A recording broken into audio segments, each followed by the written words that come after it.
All right, once again, another Monday Night Raw on Netflix. I was like, I seen it. It was like about 2.5 hours, and I was like, okay. Look, my expectations all the way down. I'm gonna get hit with that 3 hours. I'm like, can't do it. I mean, I'm gonna still do it, but can't do it. Anyway, I'm not going. I was like, I'm gonna do my recaps and thoughts on the whole thing.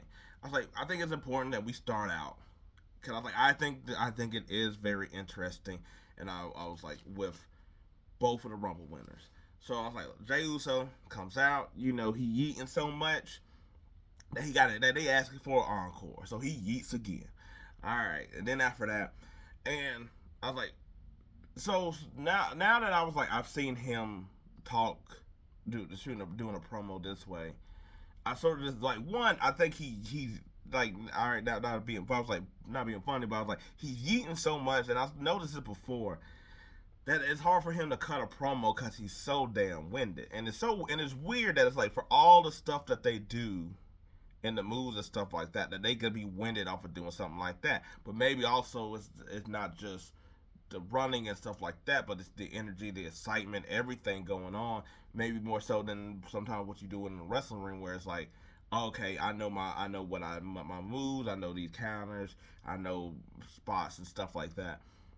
So he comes out, and of course, he's trying to talk, and I was like, he didn't really incorporate the yeets in this one, to where you sort of heard, like, I was like, you could really hear, like, okay, I think now that I'm just like, he like it all made me think of Damian Priest. Like, remember Damian Priest when he got the money in the bank? I mean, not the money in the bank, but he got the championship, and when he was talking, it wasn't as fluid or anything like that. But I always notice that when he gets to like rebuttal or fight back against somebody saying something, he got a little bit. I was like, it sounded better. And then like later on, you heard that basically like, oh, this dude on point now, he can talk or whatever without seeing some type of like fluttering or nervousness. He used to touch his face with his finger and stuff like that, or no, his lip. He still sometimes do that, but I was like, but it's not as much. It's not as much of a tick.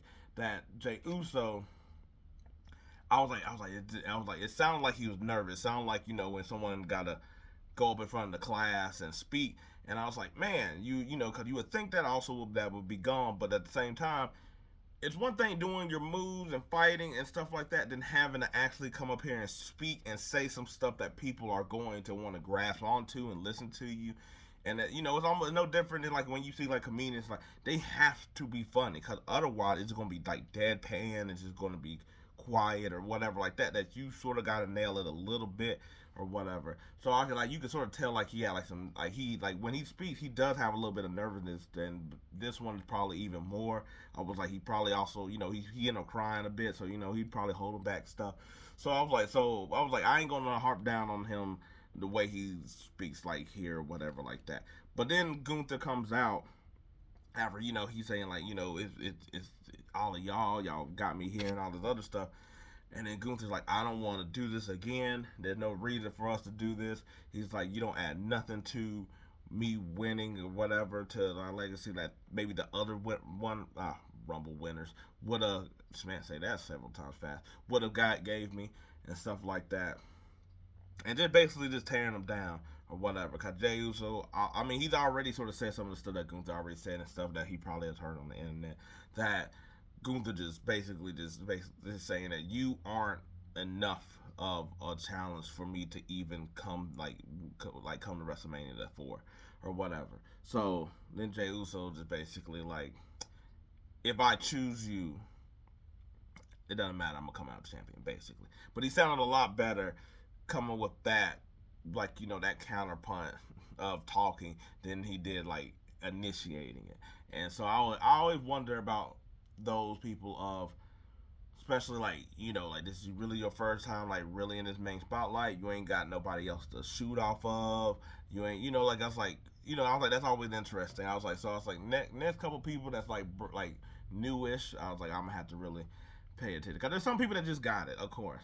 But I was like, but then it's like, do some people gotta, of course some people gotta work their way up. But I'm just thinking like, Damien was in the Judgment Day for a long time, even though he had single success beforehand. Jey Uso with Jimmy and the Bloodline and stuff like that. So it's like, okay, I was like, but anyway, it was fun. Crowd loved it. All the other stuff. I will say that in that with how Gunther was talking to Jey, and it made it a lot. I was like, cause I was like, to me, I was like, it was so dead on. Attacking Jey, being like, you ain't worth nothing. You can't. I was like, we're not doing this again. I'm not even willing to even wrestle you. That type of stuff. That is like, it's so strong that I think that's a swerve. I think he's going. I was like, of course he's got to go to see Cody Rhodes, and we'll see how that goes. But this one, I was like, I felt like they might actually swerve it here, and also the way that they was talking. I'm like, his match might be against John Cena, a legend. It won't be Bill Goldberg, you know what I'm saying? But it's still a legend that can it'll impact him winning and beating, because he's going to beat the hell out of Cena. That's all I'm gonna say. But yeah, no, I was like, yeah, I think we might be getting Cody Rhodes here. Now let's go to Charlotte Flair, and Charlotte Flair in a similar boat. She sort of comes out, music's trash. She comes out, and it was a little mix, and then it wasn't. It was mainly kind of like a little bit of booze, and she's over here trying to talk about how hard it was to come back after a year. Her knee. She didn't think that she would be able to come back and wrestle, but she did it because she liked you guys. She loved you guys, all you guys here. But she was still getting booed. She was still getting nothing, and then it seemed like it flipped, where it was just kind of like, all right, then if this is how we're gonna play it. I was like, I did miss all of y'all, but a little bit of kind of like, fuck y'all, like at the same time, or whatever, to the point that it's like, even though she sort of kept talking, I was like, they brought out Rhea, which was fine, but it also felt like, it's like, Rhea, go out there, we didn't expect this and this here. And then Rhea was basically saying that she beat Charlotte. Charlotte beat her the first time, but she was a kid. Charlotte was like, the way you're acting erratic, you still are a kid.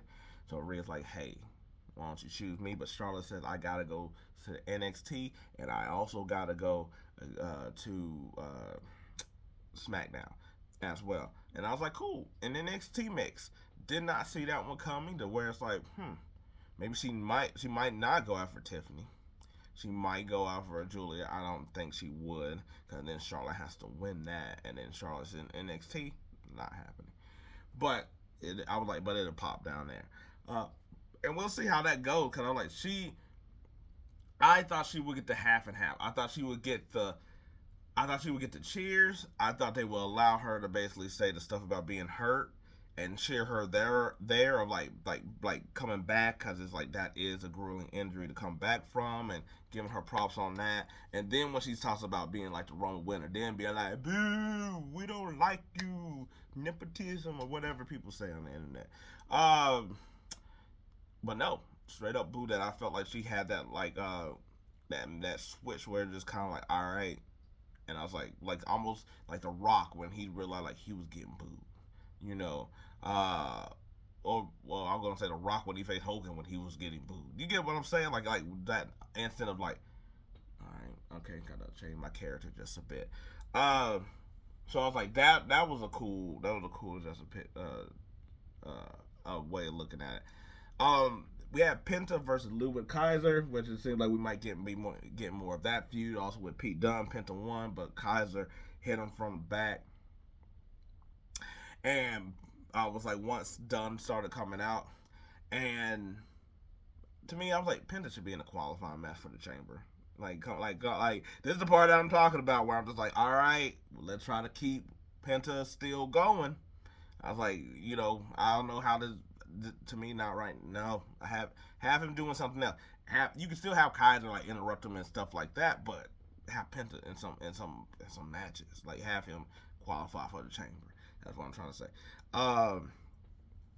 Yeah. So without that, I am glad, because I was like, we got 2 Chamber matches, and I am glad that we are getting Chamber matches versus people that are like who is going to win, just because most of the time, sometimes when we have some of these matches, you already kind of figure out who's winning, and it sort of takes a little bit out of it. Like we could tell who always who the participants are, but that's the qualifying matches always kind of like blend. So we had Liv Morgan versus Iyo Sky, and I'm like, oh, two people that both should be in the chamber. And after the night, it looked like they probably will be in the chamber, because I was like, Rhea and Iyo being backstage gets attacked by Liv and Raquel, which happened to be in a match that was really good. Liv versus Iyo. I think it was better than their Saturday night main event match. That they did not get to a win, which is sort of crazy to me, just because it's like, why don't you just let Iyo get her win back against, now Liv got the title. But Rhea tries to beat up Raquel. Liv gets into it. She hits Liv, DQ. I sort of wish that DQs just did we're just we gotta reschedule this match again or something like that. But I was like, we got that to where it's like Liv is going to be in the chamber. We'll see what happens with Iyo. She's frustrated at Rhea, which makes me think that might be more to a WrestleMania match later on. The other one we got, I was like, well, let me get the other match out the way. We had New Day, and their new music is good-ish. I think it's going to be some time to get used to it. At least it's an actual theme. The graphics were really cool. I'm pretty sure I think it sounds like Wale. Which if it is, why isn't he over here being mad at the New Day just like how everybody else is? He made Big E thing. You get what I'm saying? But I was like, the beginning of it, I was just like, eh. But then once it started going, I was like, all right, cool. That's what I need. And I was like, kind of, why everybody gotta say their name at the beginning, huh? It's like New Day, New Ish, New something. I was like, okay, I can't really, whatever. Then it starts actually going through it. Anyway, but they basically was against Rey Mysterio and Dragon Lee, and we're getting really sick and tired of Dragon Lee being in a tag team. He doesn't even look as happy. That's going to be a guy that's going to end up leaving. And I was like, that Triple H is going to drop, because he is just tied to Rey Mysterio constantly. They have a tag team in LWO. That's what's crazy. But yeah, I was like, New Day end up winning due to Logan Paul, who got beef with Rey Mysterio, which I'm not certain. I was like, didn't we do this also a year and a half ago with this Logan Paul? Yeah, I guess, but it never really did finish. I will say that. I don't think it finished, but I remember having it because it was for the champion. That's who he beat for the championship. So anyway, last chamber match, Sami versus Punk, and this is why I'm like, you could have had Iyo and Liv have a finish match, because we had it with Punk and Sami Zayn, and I was like, okay, that's cool. Once again, two people that you like both should be in the chamber. Seth Rollins comes out in his Carmen Sandiego cowboy outfit. I don't know, he'll walk a Texas Ranger mixed with Blade, but he comes out. He goes on a hoopla, taking people down and who winning, but basically he pumps up Jey Uso for winning, and then he brings out Sami Zayn and he pumps him up. He's like, bro, I know you done kicked me in the face. I still feel it. I taste it. It tastes like boot. But hey, I'm glad for you. Hey, this your time. My time is now. He's coming. I don't know, Sean Benjamin MVP themes.